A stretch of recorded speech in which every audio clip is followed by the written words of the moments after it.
100 మందిలో ఇటువంటి థాట్ వచ్చినప్పుడు సరైన పనిష్మెంట్ ఒకటి పడితే కనీసం ముగ్గురైనా మారతారా?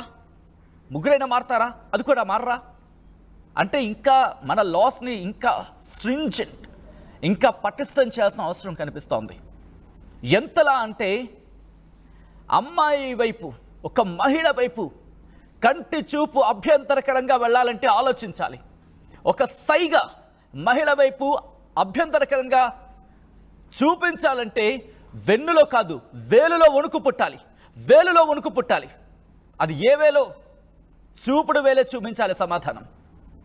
అభ్యంతరకర భాషకు, అభ్యంతరకర సైగలకు సమాధానం చెప్పాలి. ఈరోజు ఈ మహిళ అని చెప్పి వదిలేస్తే మన ఆడపిల్ల కాదులే కదా అని చెప్పి ఎక్కడైనా కోర్స్ భారతదేశం అలాంటిది కాదు. ఏ మహిళకు అన్యాయం జరిగినా మన ఇంటి ఆడపిల్ల అనుకొని గొంతెత్తుతాం. కాబట్టి అటువంటి సందర్భం మరొకసారి రైజ్ అయింది. ఈరోజు ట్రైన్లో ప్రయాణిస్తున్న సందర్భంలో ఒక్కసారి ఆలోచించండి. బహుశా మళ్ళీ చెప్తున్నాడుకు మీకు కోపం రావచ్చేమో. అదే ఆడపిల్ల స్థానంలో ఈరోజు ఇంకెవరైనా మన వాళ్ళు అని చెప్పి అనుకొని ఉంటే ఇలా ఉండగలమా? ఇంటికి మరి కొద్ది క్షణాల్లో తన పని చూసుకుని రావాల్సిన అమ్మాయి, కానీ అత్యాచార యత్నం తన మీద.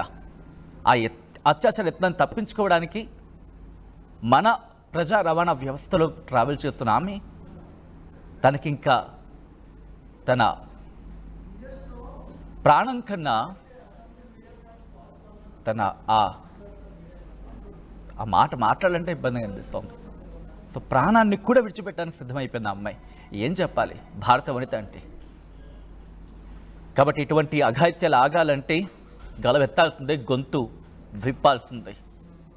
ఈ కథను మిమ్మల్ని కాస్త కలవరపరచైతే మిమ్మల్ని కలవరపాటుకు గురి చేయడం ఆర్టీవీ ఉద్దేశం కాదు.